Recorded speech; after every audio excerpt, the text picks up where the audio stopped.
오늘 본문 말씀은 마태복음 22장 23절에서 33절까지 말씀입니다. 마태복음 22장 23절에서 33절까지 말씀입니다. 부활이 없다는 사두개인들이 그날 예수께 와서 물어 이르되 선생님이여 모세가 일렀으되 사람이 만일 자식이 없이 죽으면 그 동생이 그 아내에게 장가들어 형을 위하여 상속자를 세울지니라 하였나이다.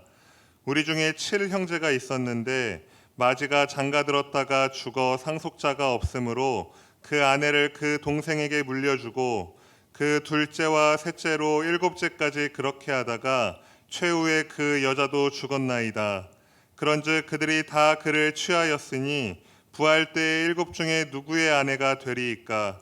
예수께서 대답하여 이르시되 너희가 성경도 하나님의 능력도 알지 못하는 고로 오해하였도다. 부활 때에는 장가도 아니가고 시집도 아니가고 하늘에 있는 천사들과 같으니라. 죽은 자의 부활을 논할진대 하나님이 너희에게 말씀하신 바 나는 아브라함의 하나님이요 이삭의 하나님이요 야곱의 하나님이로라 하신 것을 읽어보지 못하였느냐? 하나님은 죽은 자의 하나님이 아니요 살아있는 자의 하나님이시라 하시니 무리가 듣고 그의 가르치심에 놀라더라. 아멘. 오늘 본문에 앞서 예수님께서는 계속되는 논쟁 속에 계셨습니다. 권위를 가지시고 논쟁하셨고 또 이 앞서서는 바리새인과 세금의 논쟁을 하셨습니다. 그리고 오늘 본문에서는 또 부활 논쟁을 하십니다. 오늘 23절에 보시면은 부활이 없다는 사두개인들이 그날 예수께 왔다라고 기록되어 있습니다. 여기서 그날은 같은 날을 말합니다. 그러니까 예수님께서는 지금 한 날에 바리새인들과 세금을 가지고도 논쟁을 하시고 또 이제는 사두개인들까지 찾아와서 부활에 관해 논쟁을 하십니다. 여러분, 예수님께서 논쟁을 좋아하시고 즐기셨기에 이렇게 논쟁을 계속해서 하셨던 것일까요? 예수님은 논쟁을 좋아하시는 분이 아니셨습니다. 그럼에도 불구하고 그들을 무시하거나 그냥 모른 채 하시는 게 아니고 이 논쟁에 임해 주신 이유는 하나님의 이 진리를 수호하시기 위함입니다.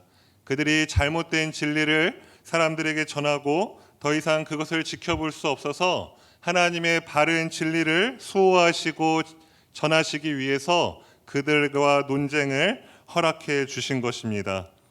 오늘도 예수님께서는 이 부활 논쟁을 통해서 이 부활의 신앙을 우리에게 지켜주시고 전수해 주셨습니다. 우리는 이 예수님이 전수해 주신 부활의 신앙을 결코 가볍게 여기지 말고 부활의 신앙을 잘 지키며 살아가야 할 것입니다. 오늘 본문 시작에 보시면 사두개인들이 예수님을 찾아왔다라고 말씀하고 있습니다. 이 사두개인들이 어떤 사람이었냐면 다윗 시대의 대제사장이었던 사독의 후예로 알려져 있습니다. 이들은 지극히 현세적인 사람이었습니다. 그러니까 하나님을 믿는다고는 하지만 내세를 전혀 믿지 않았습니다. 부활과 영생을 믿지 않았고 모세 오경 외에는 다른 성경을 인정하지도 않았습니다. 현세를 중요시하다 보니 이들은 사실 권력의 상층부를 독점하다시피 했고 유대 종교 전체를 쥐락펴락했던 그 사람들이었습니다. 그런 그들이 와서 지금 예수님을 트집잡기 위해서 한 비유를 들면서 예수님을 시험에 들게 하려는 것입니다. 이들은 7형제의 결혼한 여인의 이야기를 비유로 들면서 이러한 이야기를 합니다. 7형제가 있는데 장남이 아이를 낳지 못하고 갖지 못하고 죽었을 경우에 둘째가 이 형수와 결혼하고 또 아이를 갖지 못하고 죽게 되어서 이렇게 7째까지 형수와 결혼했을 때 이들이 나중에 천국에서 부활하면 과연 누가 진짜 이 7형제 중에 누구의 아내가 되는 것이냐고 예수님을 공격하는 질문을 한 것입니다. 그러니까 이들은 부활을 인정하지 않았기 때문에 이러한 질문을 통해서 부활이 허황된 것이다, 부활이 가짜다라는 것을 증명하려고 이러한 계략적인 질문을 한 것입니다.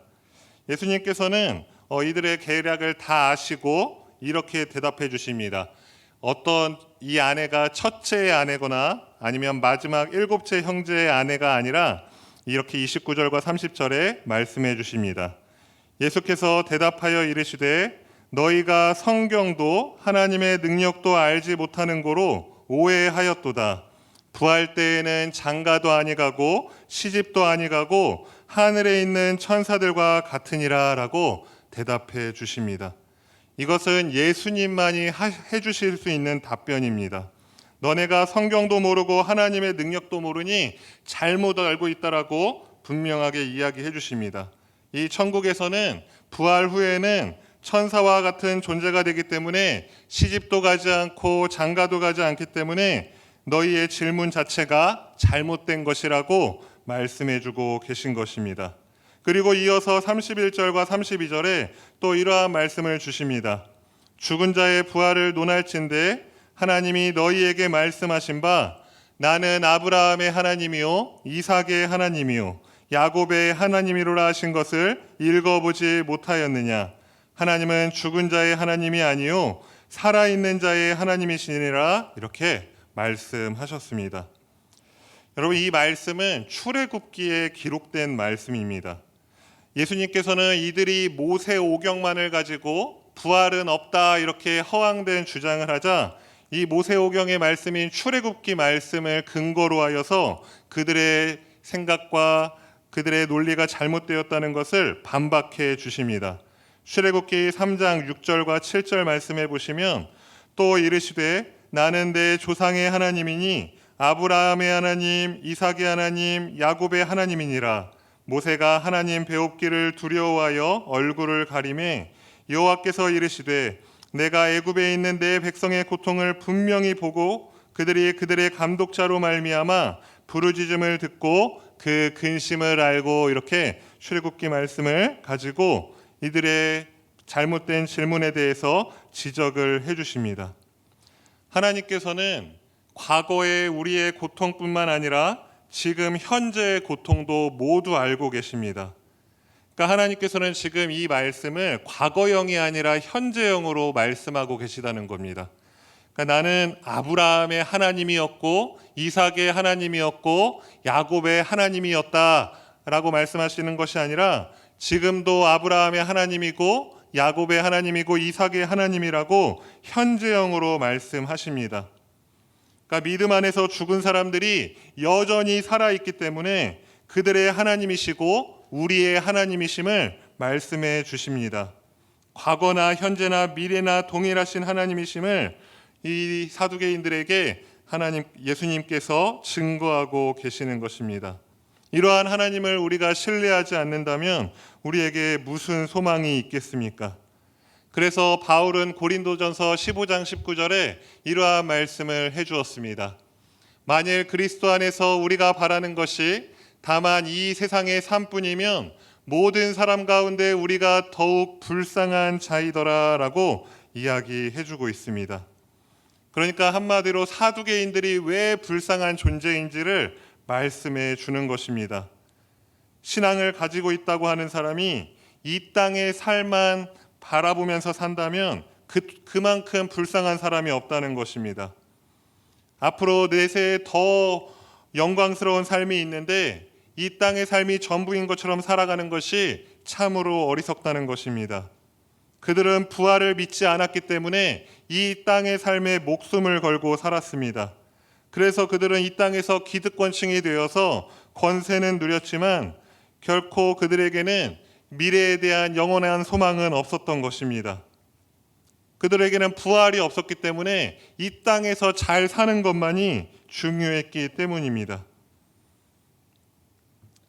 우리가 내세에 대해서 소망을 가질 수 있다는 것, 그리고 부활의 소망을 가지고 살아갈 수 있다는 것은 하나님의 축복입니다. 이것이 사두개인들에게는 누릴 수 없는 축복이었습니다. 그 후예들이 지금은 어떤 모습으로 나타나냐면 이단들로 나타납니다.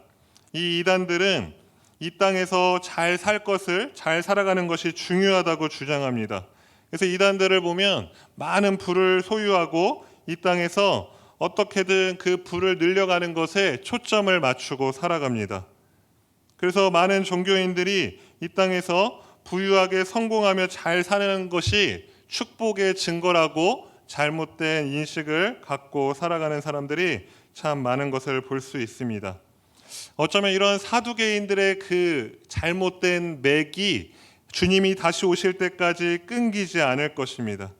그때나 지금이나 이 땅에서 고난받으면 그것이 하나님의 축복을 받지 못한 것이라고 여기고, 또 이 땅에서 잘 먹고 잘 살면 하나님께 축복받은 것이라고 생각하는 잘못된 인식을 우리는 바로 잡아야 합니다. 그들이 그렇게 산 것은 하나님께서 축복해 주신 결과가 아니라 그들이 이 땅에서 자기의 욕심을 채우기 위해서 살았기 때문입니다. 단순히 이 현세적 삶에 집착하며 살았기 때문에 그들은 이 땅에서 잘 살았을지는 모르지만 그들에게는 영원한 부활의 소망은 없었던 것입니다. 우리가 이 땅에서 살아갈 때 이 부활 신앙을 가지고 살아가는 것이 너무나 중요하다는 것을 오늘 본문 말씀은 우리에게 다시 한번 상기시켜 줍니다. 우리가 부활 신앙을 가지고 살 때에만 오늘 하루를 가치 있게 살 수 있고 또 분명한 목적의식을 가지고 살 수 있습니다. 우리가 이 땅에서 잘 먹고 잘 사는 거에서만 치우쳐 살다 보면 하나님의 뜻을 잊고 살아가게 됩니다. 하나님의 뜻은 마지막 가서야서만 생각해 보게 되고 우리의 우선순위에서 제일 뒤로 밀리는 것이 됩니다. 우리가 그러지 않기 위해서는 이 부활 신앙을 더욱더 붙잡고 신앙을 철저히 지키며 살아가야 되는 것을 오늘 말씀은 우리에게 교훈해 주고 있는 것입니다. 우리가 하나님을 소망하고 살아갈 수 있다는 것, 그것이 참으로 감사한 일임을 기억하시기 바랍니다.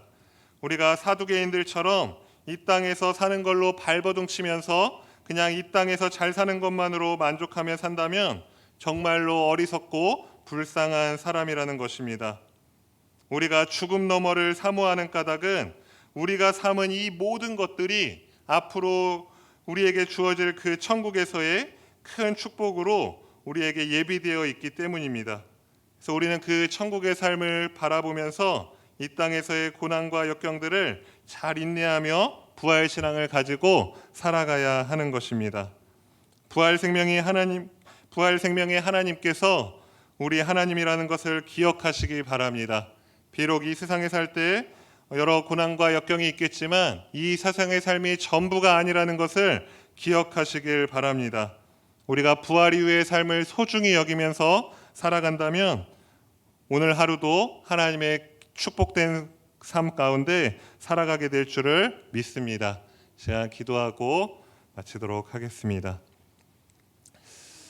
이 시간 함께 기도하실 때 열방을 위해서 기도하겠습니다.